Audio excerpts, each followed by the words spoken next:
드립니다. 아멘. 성경 말씀 빌립보서 2장 5절에서 11절까지의 말씀입니다. 빌립보서 2장 5절에서 11절까지의 말씀 같이 읽겠습니다.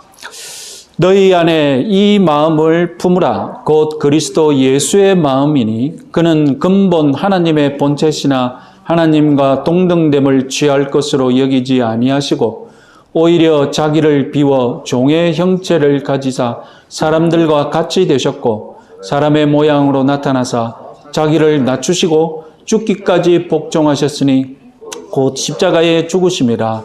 이러므로 하나님이 그를 지극히 높여 모든 이름 위에 뛰어난 이름을 주사 하늘에 있는 자들과 땅에 있는 자들과 땅 아래 자들로 모든 무릎을 예수의 이름에 꿇게 하시고 모든 입으로 예수 그리스도를 주라 시인하여 하나님 아버지께 영광을 돌리게 하셨느니라.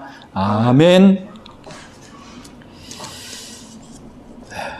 오늘 본문 빌립보서 2장 5절에서 11절은 먼저 예수님이 얼마나 낮아지셨는지를 말씀하신 다음에 또한 예수님이 어디까지 높아지셨는지도 잘 설명하고 있습니다. 그래서 이 본문은 예수님의 낮아지심과 높아지심을 잘 선포하고 있는 말씀이 되겠습니다. 우리 지난 시간에 알아보았던 소교리 문답 제23문 우리 다시 한번 읽어보겠습니다. 그리스도께서는 구속자로서 무슨 직분을 행하십니까? 그리스도께서는 우리의 구속자로서 선지자, 제사장, 왕의 직분을 행하시되 낮아지시고 높아지신 상태에서 행하십니다. 자, 그리스도께서는 삼중의 직분을 가지시고 구원사역을 행하시는데 그 사역을 가장 압축하면 예수님의 사역을 무엇으로 표현할 수 있느냐? 그것은 바로 낮아지시고 높아지신 상태에서 행하셨다라고 고백합니다. 낮아지심, 한자로 비하, 우리 파워포인트 보겠습니다. 그리고 높아지심, 한자로는 승귀, 높아지시고 귀하게 되셨다. 비하는 낮아지시고 하찮게 되셨다 이런 뜻이겠죠. 자, 이 두 가지 상태를 가리켜서 전통적으로 우리는 예수님의 사역을 요약할 때 예수님은 이중 상태에서 사역하셨다 이렇게 얘기합니다. 그래서 그리스도의 이중 상태 한자로 간단하게 줄이면 뭐라고요? 비하와 승귀 이렇게 표현되겠습니다. 그래서 오늘은 예수님의 사역을 요약하는 비하에 대해서, 낮아지심에 대해서 한번 알아보겠습니다. 자, 낮아지심. 소교리 문답 제27문은 이렇게 얘기합니다. 우리 같이 한번 읽어보겠습니다. 그리스도의 낮아지심은 어떤 내용으로 구성됩니까? 답. 그리스도의 낮아지심은 그가 비천한 상태에 태어나시고 율법 아래에 있으며 이 세상의 비참과 하나님의 진노와 십자가의 저주의 죽음을 당하신 것과 매장되어 얼마 동안 죽음의 권세 아래 남아 있었던 것입니다. 자, 비참의 이 비하의 내용은 이 높아지신 데에서 점점점 무엇인가 이 전개되는 과정이 있습니다. 그래서 우리 전개 과정을 요약해 보면요. 첫 번째로 비천한 상태에 성육신 하셨습니다. 그리고 율법 아래 사셨습니다. 그리고 세상의 비참을 겪으셨습니다. 그리고 하나님의 진노와 십자가의 죽음을 당하셨습니다. 마지막으로 매장되시고 죽음의 권세 아래 있었습니다. 이것이 예수님이 높은 데서 낮은 단계로 점점점 낮아지시는 전개 과정입니다. 그래서 오늘 이 전개 과정을 천천히 한번 되새겨 보도록 하겠습니다. 첫 번째, 비천한 탄생. 비천한 탄생. 한마디로 성육신에 관한 것인데요. 이 비천한 탄생에 관해서 대교리 문답, 소교리 문답은 이제 어린이를 가르치는 문답이고요. 대교리 문답은 성인용이거든요. 그래서 더 상세하게 나누는데 대교리 문답 47문을 같이 한번 읽어보겠습니다. 그리스도는 그의 잉태와 출생에서 어떻게 자기를 비하시켰는가? 영원전부터 성부의 품에 있는 하나님의 아들이었으나 때가 참에 기꺼이 비천한 신분의 여인에게 잉태되어 사람의 아들이 되시고 또한 그녀에게 출생하여 일반적인 비천 이하의 여러 환경에 자처함으로 그리스도께서 그의 잉태와 출생에서 자기를 비하시켰다. 자, 첫 번째 우리가 주목할 것은 때가 참에라는 표현입니다. 영원전부터 성부 품에 있는 하나님의 아들이었다는 것은 이미 삼위일체설이나 예수님의 그 신성에 대해서 이야기하면서 말씀드렸고, 때가 참에 이것은 무슨 표현입니까? 지정해 놓은 시간이 있었다는 것입니다. 어느 날 갑자기 예수님의 성육이 결정된 것이 아니라 영원전부터 이 구원의 시간을 하나님이 지정해 놓으셨다는 것입니다. 심지어 창세기를 보더라도 메시아에 대한 약속을 하신 것을 우리는 알 수 있습니다. 창세기 3장 15절 범죄한 아담 부부를 향하여서 하나님이 뭐라고 하셨습니까? 네? 여인의 후손이 뱀의 머리를 밟을 것이다. 그때부터 이미 소위 원시복음이라고 해서 이미 여인의 후손, 우리의 죄를 구원할 메시아를 예언하셨지 않습니까? 그래서 예수님은 여인의 후손으로서 오셨지 않습니까? 그래서 약속의 성취라는 사실을 우리는 기억해야 할 것입니다. 그리고 예수님은 성령으로 잉태되어서 처녀의 몸에서 태어나셨습니다. 이것은 기적이죠. 탄생 기적이죠. 성령으로 잉태되었기 때문에 예수님은 하나님이나 하나님의 아들이 되고 무죄한 분이 되신 것이 아니라 이미 하나님이시고 이미 하나님의 아들이시고 신성을 가지시고 무죄한 분이시기 때문에 동정녀 탄생의 신비를 가질 수밖에 없었다는 것입니다. 주객을 바꾸면 안 됩니다. 예수님의 신성이나 예수님의 무엇을 본성을 얘기할 때 무엇 했기 때문에 예수님이 하나님의 아들이 됐다고 말해서는 안 됩니다. 순서를 뒤바꿔야 됩니다. 항상 하나님의 아들이시기 때문에 이미 하나님의 신성을 가지신 분이시기 때문에 이렇게 될 수밖에 없었다라는 것입니다. 그래서 예수님은 우리 인간의 몸과 피를 가지셨습니다. 이것은 가능한 한 우리에게 가장 똑같은 분으로 우리와 정말로 하나 되려는 그분의 마음이 잘 드러난 것이죠. 가능한 우리와 똑같이 시작하고자 하셨던 것입니다. 우리가 태어나는 과정부터 예수님은 우리와 똑같은 과정을 밟으시고자 하셨던 것입니다. 그리고 대교리 문답 47문은 그의 예수님의 비천함에 대해서 뭐라고 하셨습니까? 비천한 신분의 여인에게 잉태되어 비천한 신분의 여인에게 잉태되었다. 이 말은 누가복음 1장 48절에서 마리아가 스스로 뭐라고 합니까? 비천한 여종을 하나님이 축복하셨다라고 말하지 않습니까? 여기서 비천하다는 말은 무슨 뜻입니까? 경제적으로나 그 당시는 계급 사회이기 때문에 사회 계급적으로나 그 당시는 또 혈통을 왕족이니 귀족이니 이런 것을 따지기 때문에 그 모든 면에서 마리아의 신분이 어떻다고요? 비천한 신분이었다라고 얘기하신 것입니다. 다음에 일반적인 비천 이하의 여러 환경에라는 말이 있습니다. 그죠? 비천한 여인에게 잉태되어 사람의 아들이 되시고 또한 그녀에게 출생하여 일반적인 비천 이하의 여러 환경에 일반적인 비천 이하 여기서 예수님의 탄생하는 과정을 떠올리게 하는데요. 예수님은 다름이 아니라 왕궁의 요람이 아니라 말구유를 요람 삼아 누우셨죠. 말구유야말로 낮아지심의 상징입니다. 그리고 지금 우리 이 교리문답은 일반적인 비천 이하의 여러 환경, 이 여기서 마국간에 태어난 것을 지금 상기시키려고 하는데, 제가 성탄절 설교, 이번 주 작년 성탄절 설교에도 말했지만 마국간 성탄은 잘못된 오해입니다. 마국간이 아니라 예수님은 일반적인 집에서, 집 안에서 태어났습니다. 그러면 구유는 어떻게 됩니까? 그 당시 일반 가옥 구조가 마국간이 어떻게 되어 있습니까? 마국간이 집 안으로 들어가 있죠.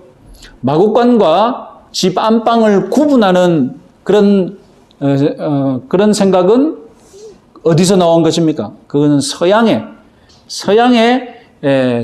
가옥 구조, 서양 눈으로 성경을 보는 것이죠. 고대 동방, 지금도 동양의 일반적인 풍습을 보면 가축을 묶어두는 마국간이라든가 그 모든 것들이 다 집 안으로 들어와 있습니다. 자, 그래서 마국간 성탄은 아니라는 것. 하지만 그 안에 들어와 있었던, 집 안에 들어와 있었던 그 말구유에 예수님이 누우셨다. 그래서 천사가 목동들에게 어떤 아기를 꼭 찾아가라고 합니까? 구유에 누이신 아기를 꼭 찾아가라고 하지 않습니까? 구유를 강조합니다. 왜냐하면 그 당시에 아기를 낳았을 때 구유를 요람 삼는 경우는 없었거든요. 예수님은 워낙 준비 안 된 상태에서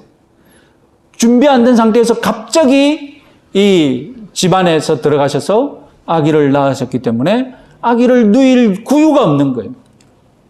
요람이 없는 거예요. 그래서 구유를 요람 삼아 누우셨죠. 그래서 천사는 목동들에게 구유에 누인 아기가 메시아다. 구유에 누워있지 않으면 메시아가 아닌 거예요. 구유라는 그 비천한 요람에 누워있어야만 그는 메시아가 될 수 있었던 것입니다. 이 구유야말로 비천한 신분의 상징이 될 것입니다. 그리고 예수님은 헤롯 대왕의 살인 위협을 벗어나기 위해, 그리고 또 애굽으로 피신하셔서 이 모든 고난을 다 겪으셨지 않습니까? 이것이 바로 이 일반적인 비천 이하의 여러 환경이 되겠습니다. 자, 그 다음 48문 한번, 대교리 문답 제 48문 한번 읽어보겠습니다. 그리스도는 그의 삶에서 어떻게 자기를 비하시켰는가? 그가 완전히 성취한 율법에 자기를 복속시킴으로, 그리고 인간의 본성의 공통적인 것이든 그의 비천한 상태에 수반되는 고요한 것이든 간에 세상의 모욕과 사탄의 유혹, 그리고 그의 육신 안에 있는 연약성과 투쟁함으로 그리스도께서 그의 삶에서 자기를 비하시켰다. 첫 번째, 예수님의 비하는 율법 아래 자신을 복속시킨 것이라고 얘기합니다.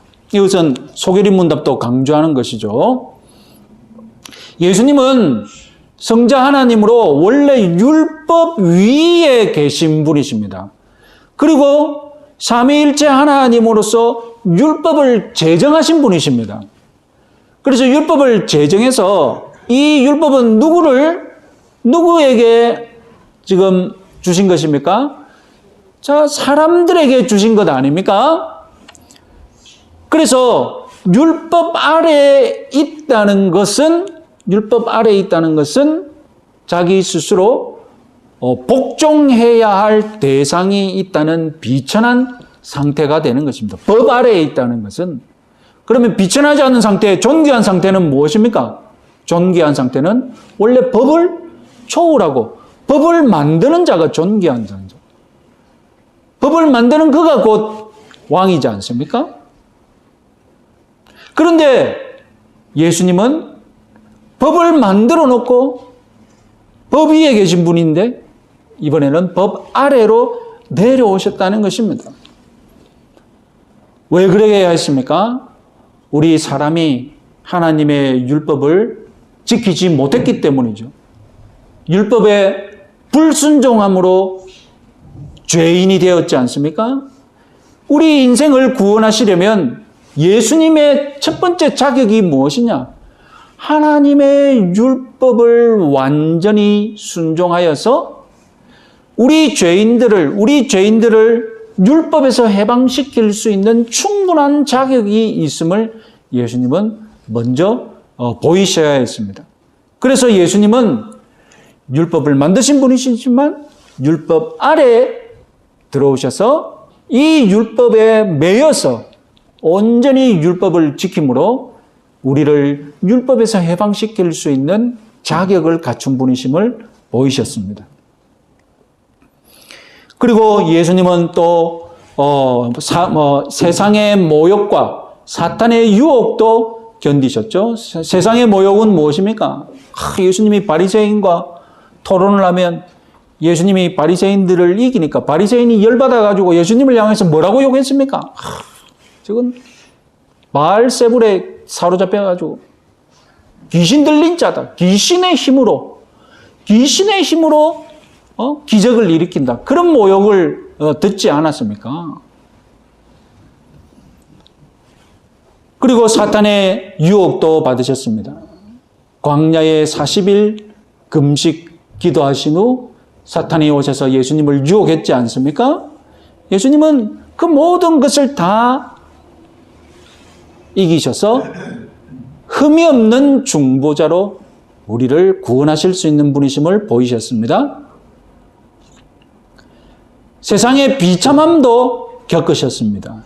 세상의 비참함이란 무엇입니까? 다름 아니라 피곤과 배고픔과 목마름, 궁핍함이겠죠? 이사야 53장 4절 말씀 같이 한번 읽어보겠습니다.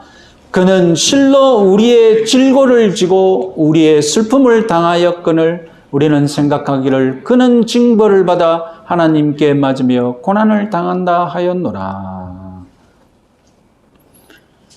예수님은 죄가 없으신 분이심에도 질고를 지시고 우리의 슬픔을 당하셨음을 믿으시기 바랍니다. 그렇기 때문에 우리의 온전한 대표자가 되어서 우리를 충분히 이해하고 우리를 긍휼히 여길 수 있고 우리를 동정할 수 있는 대표자가 되어서 우리에게 내가 너의 구원자다라고 말할 때 예수님은 단순히 그냥 공부만 해서 자격을 딴 것이 아니라 우리와 똑같은 삶의 시작을 시작하셔서 그리고 어린아이 때부터 30년 그 나이에 이르기까지 우리와 똑같은 인생 경험을 쌓으시고, 그죠? 그럼에도 불구하고 우리의 슬픔을 아시고 우리의 질고를 아시는 분으로서 내가 너를 사랑하고 내가 너를 구원하겠다. 이렇게 말씀하시는 분이신 줄 믿으시기 바랍니다.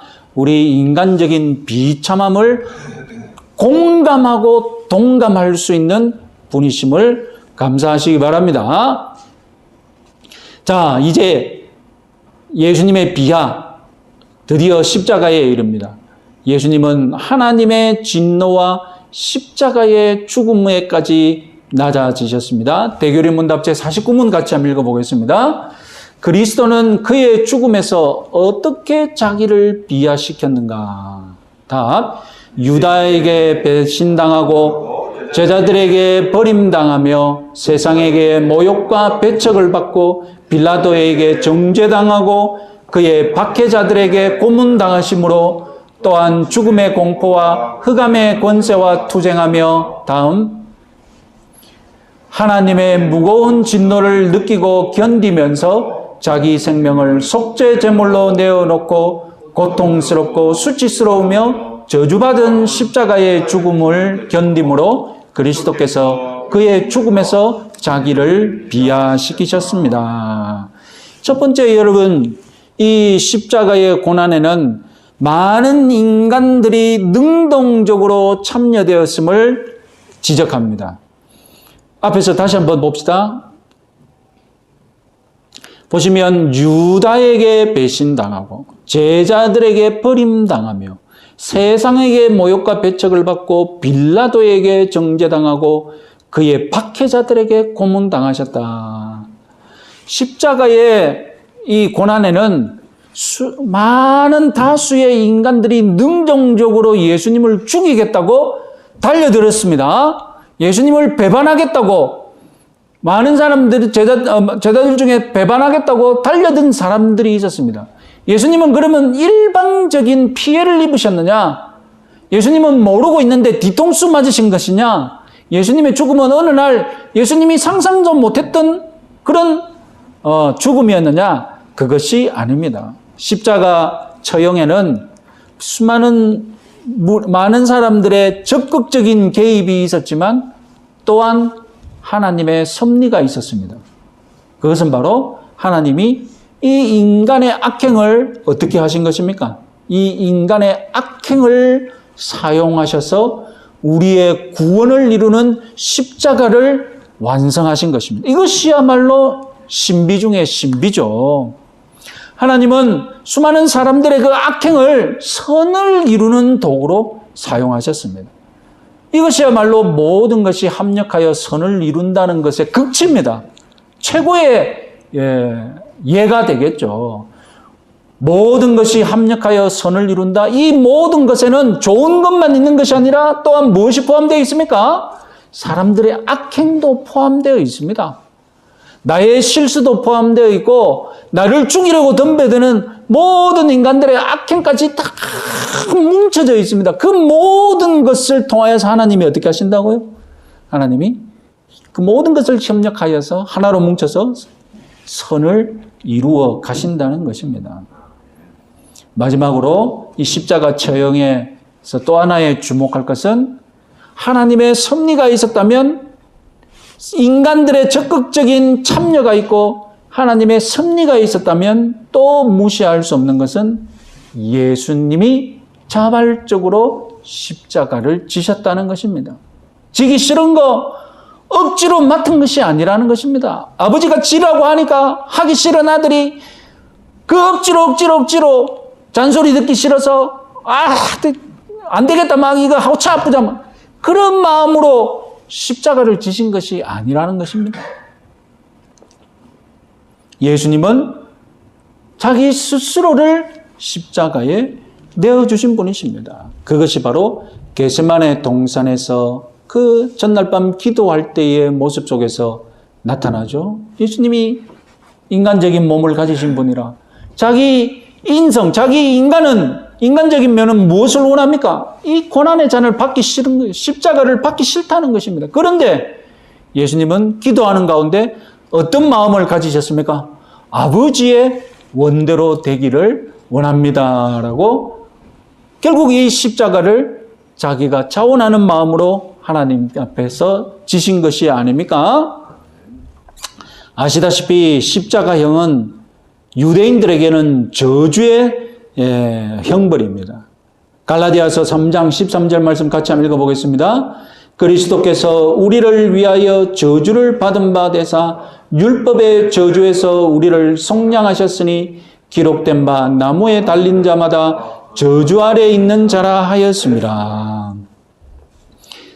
이 십자가형은 구약에서는 하나님의 저주를 받은 자들이 실제로 그 저주의 극한을 체험하기 위해 만들어진 형벌입니다. 십자가형은 사람을 잔인하게 죽이는 형벌이 아닙니다. 잔인하게 죽이자면 더 잔인한 형벌은 얼마든지 있습니다. 눈에 봐도 끔찍한 형벌들 얼마든지 있습니다. 그럼 십자가형의 특징은 무엇일까요? 십자가형은 잔인하기보다는 사람을 최대한 천천히 고문에 가까운 것으로 사람을 안 죽이게끔, 쉽게 안 죽게끔 금방 죽는 것은 여러분 그런 말이 있잖아요. 차라리 나를 죽여달라고. 예? 어떤 사람이 예? 죽기 전에 고통이 심하니까 차라리 어떻게 합니까? 여기서 나를 죽여달라. 그러면 의리가 있는 예? 의리가 있는 어떤 동료는 자기 동료가 고통을 당하느니 어떻게 해버립니까? 자기 손으로 눈물을 흘리면서 총을 쏴서 죽이는 그런 장면도 있지 않습니까?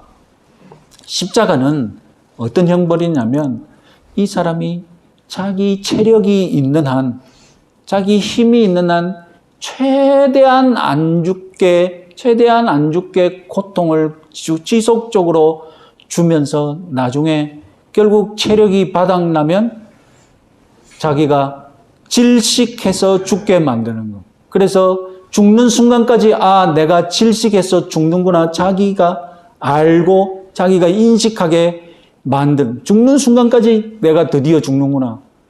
이걸 느끼게 만드는 것이 십자가 형벌입니다. 그래서 고문사의 끝판왕이 십자가형입니다. 그래서 로마인들은 다 면제시켰습니다. 로마 시민권자는 이런 형벌을 받아서는 안 된다고. 십자가형은 이와 같이 고통스러운 형벌이었습니다. 그러나 예수님이 당하셨던 고통의 가장 극심한 고통은 아들로서 하나님 아버지께 버림받는 고통이었습니다.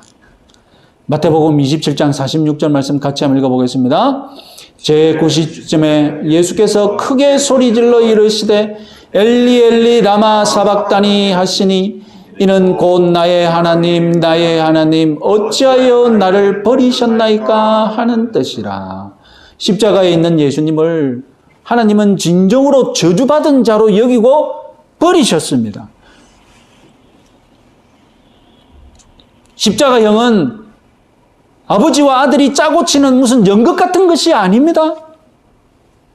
십자가 형벌 위에서 예수님은 진실로 우리 죄인들의 대표가 되어서 죄인으로 죄가 없으신 분이지만 죄를 대신해서 지고 가는 희생제물로 십자가에 올라가셨고, 하나님은 자기 아들을 볼 때에 진정으로 저주받은 자로 오고 하나님의 진노를 쏟아 부으신 것입니다. 그리고 우리 사도신경에는 본디오 빌라도에게 고난을 받아 이렇게 번역이 되어서 예수님의 고난을 내린 사람이 우리는 본디오 빌라도라고 알고 있는데, 우리가 사실 정확하게 번역하면 본디오 빌라도 치하에서 고난을 받아라고 번역을 해야죠.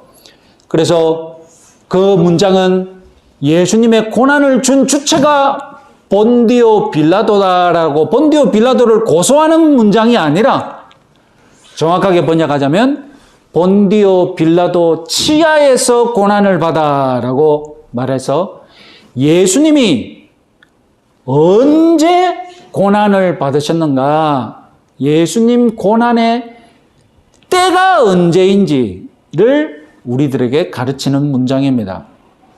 그래서 본디오 빌라도 치하에서 고난을 받았다. 이 치하라는 말 때문에, 본디오 빌라도 치하라는 말 때문에 우리 신앙이 어떻게 되는 것입니까? 우리 신앙이 역사적인 신앙이 되는 것입니다. 사도신경에서 우리가 예수님의 시간을 알 수 있는 문장이 어디 있습니까? 네? 여러분 사도신경 전체를 한번 보면 예수님의 시간을 알 수 있는 문장이 있습니까? 단 하나뿐입니다. 어디입니까? 본디오 빌라도 치하 언더 필라테스 폰티우스. 그래서 이 언더 필라테스 폰티우스는 예수님의 고난을 주동한 사람이 누구인지를 고발하는 문장이 아니라 뭐라고요? 예수님이 고난받은 때가 어느 때인지, 그 역사적인 시간이 언제인지를 우리들에게 알려주는 문장이 되는 것입니다. 그래서 우리가 번역을 본디오 빌라도에게 고난을 받아라고 하고 있지만 정확한 뜻은 어떻게 하시라고요? 예? 본디오 빌라도 치하에 고난을 받아가 되겠습니다. 역사적인 시간을 알려주는 그런 문구라는 것입니다.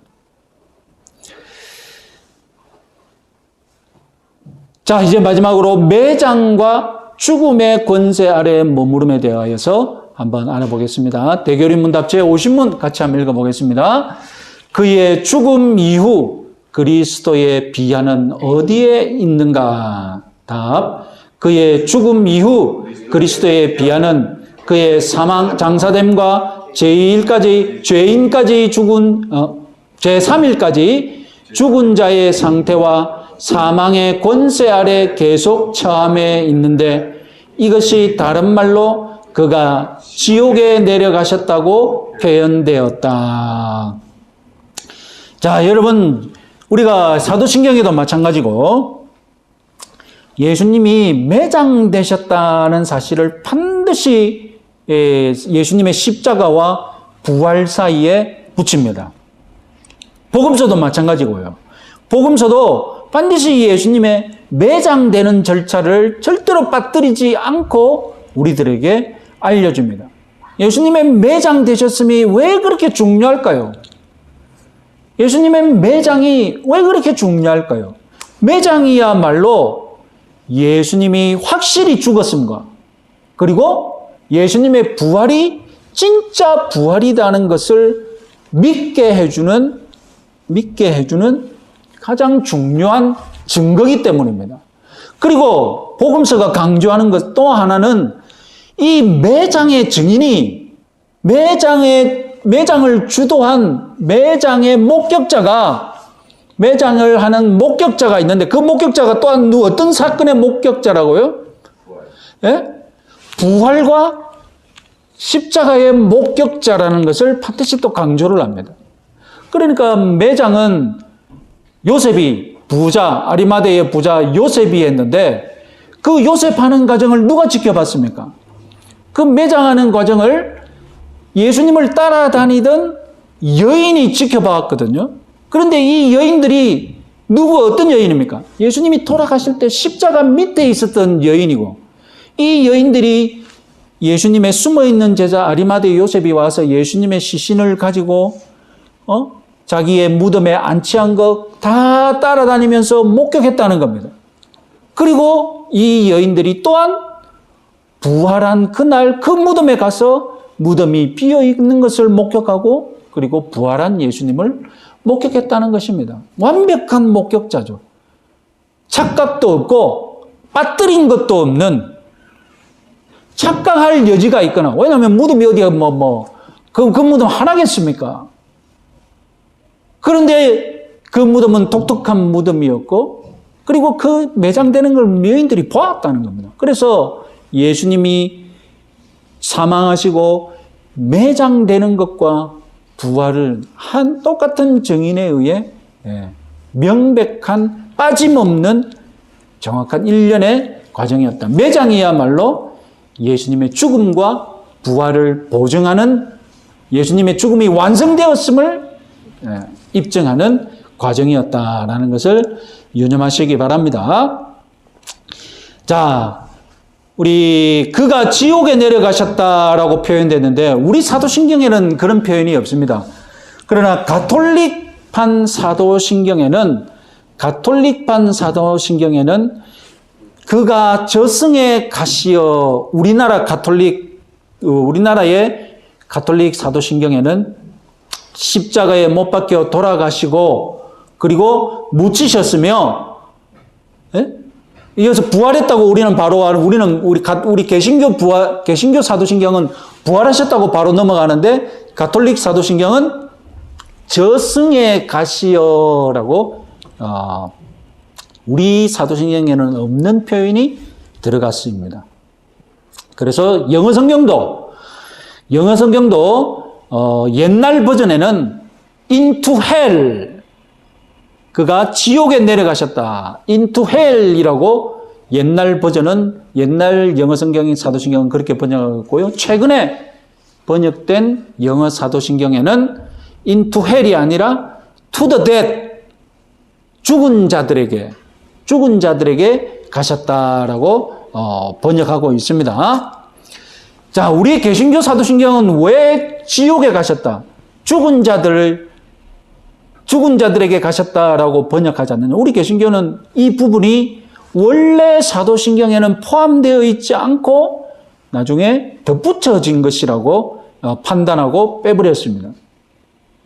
그러나 로마 카톨릭과 다른 영어 성경, 영어권의 모든 개신교들은 대부분 이 부분을 사도신경의 일부로 받아들이고 있습니다. 그래서 이 부분을 인정하지 않는 우리 한국 개신교가 독특한 것입니다. 우리 한국 개신교가 유별난 것이지 다른 사도신경이 유별난 것이 아닙니다.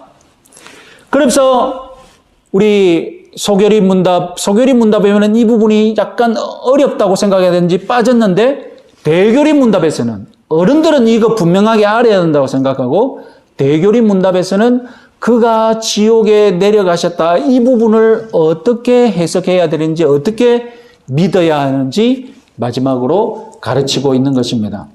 무엇인가? 그러면 그가 지옥에 내려가셨다, 그가 죽은 자들에게 내려가셨다, 이 말은 무슨 말인가? 그것은 다름이 아니라 우리 모두 평범한 인간들이 가는 것처럼 죽음의 권세 하에서 매여 있었다는 것입니다.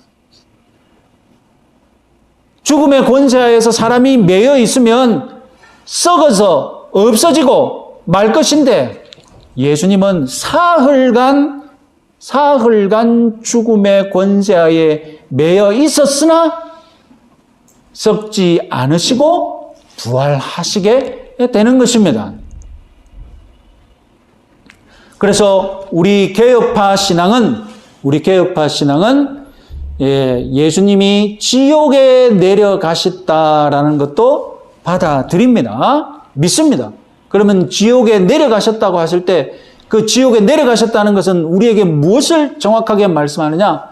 다름 아니라 일반 모든 사람들이 겪는 그 죽음의 권세하에 매여 있는 과정을 사흘간 경험하셨다는 것입니다.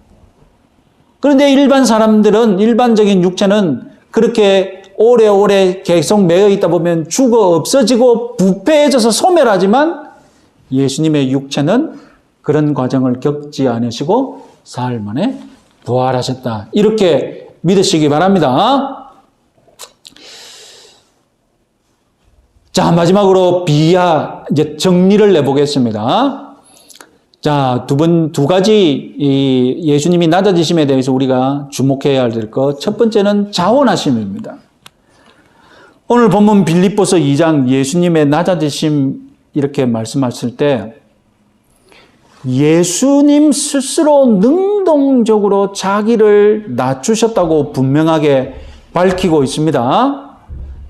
예수님이 높아지시는 장면은, 오늘 본문에 예수님이 높아지시는 것은 예수님 스스로 하는 일이 아닙니다. 자기 스스로를 높이지는 않으시고, 예수님이 하신 것은 무엇입니까? 자기 스스로를 낮춘 것만 하셨습니다. 그리고 승기에 대해서는 정확하게 말씀하시겠지만, 제가 나중에 말씀드리겠지만, 그건 예수님이 하신 일이 아닙니다. 자, 하여튼 예수님이 능동적으로 낮아지셨음을 우리는 유념해야 합니다. 그래서 대교리 문답 47문에는 때가 참에 다음에 무슨 말이 있었느냐? 기꺼이라는 표현이 있었습니다. 그것은 예수님이 자원하셨다는 것이죠. 예수님은 기꺼이 이 낮아지심에 자원하신 분이신 줄 믿으시기 바랍니다. 우리 사람은 이 낮아짐에 자원한다는 것은 우리 사람이 타고난 성품과는 어울리지 않죠. 우리는 스스로 낮아지기보다는 억지로 낮아지죠. 그리고 스스로 높이기를 잘하고 다른 사람에 의해 높여지는 일은 완전 반대죠. 예수님은 자기 스스로를 높이지 아니시고 자기 스스로를 낮추셨습니다. 그리고 마지막으로 예수님의 이 낮아지심은 자기가 가진 신성을 자제하신다는 것. 자제하신다는 것. 우리가 예수님이 하늘에 계신 분이 이 땅에 내려오셔서 낮아지셨다고 할 때, 그러면 예수님이 가지고 계신 그 신성은 어떻게 되느냐? 신성을 비우셨다는 말이냐? 우리 빌립보서 2장 본문에 보면 자기를 비웠다라는 표현이 있는데 무엇을 비웠느냐? 그러면 신성을 비웠다는 말이냐? 자기 신성을 잠시 내려놓고 인성만 하셨단 말이냐? 아니면 자기 신성의 일부를 비워놓고 일부만 자기 신성의 어떤 부분은 떼어놓고 신성의 일부만 가져와셨다는 말이냐? 이렇게 예수님의 비하를 예수님의 신성이 축소되고 없어진 것으로 해석하는 경향이 있습니다. 그러나 그렇지 않습니다. 비웠다. 예수님이 낮아지실 때에 그럼 예수님이 가지고 계신 하나님과 똑같은 그 신성은 어떻게 되느냐? 그것을 우리 개혁신학은 하나님 예수님이 감추셨다라고 표현합니다. 예수님이 감추셨으니 드러내고 싶을 때는 어떻게 한단 말입니까? 드러내고 싶을 때는 드러낼 수 있잖아요. 실제로 예수님이 드러내셨을 때가 있죠. 언제입니까? 복음서에 예수님이 자기 영광을 드러내신 사건이 언제 있었습니까? 변화산 사건에서 예수님이 그때는 감추시지 않으시고 드러내셨잖아요. 예수님이 인성을 가지셔서 우리 인간 가운데 같이 머무시려면 자기 신성을 어떻게 할 수밖에 없습니까?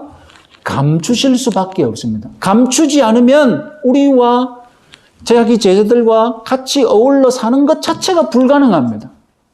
그래서 예수님은 인간의 몸을 입으시고 자기 신성을 감추어 두셨다라고 표현하는, 이렇게 믿으시기 바랍니다. 자, 이상으로 비하에 대해서 다 말씀드렸습니다. 오늘 우리들이 주목할 것은 무엇입니까?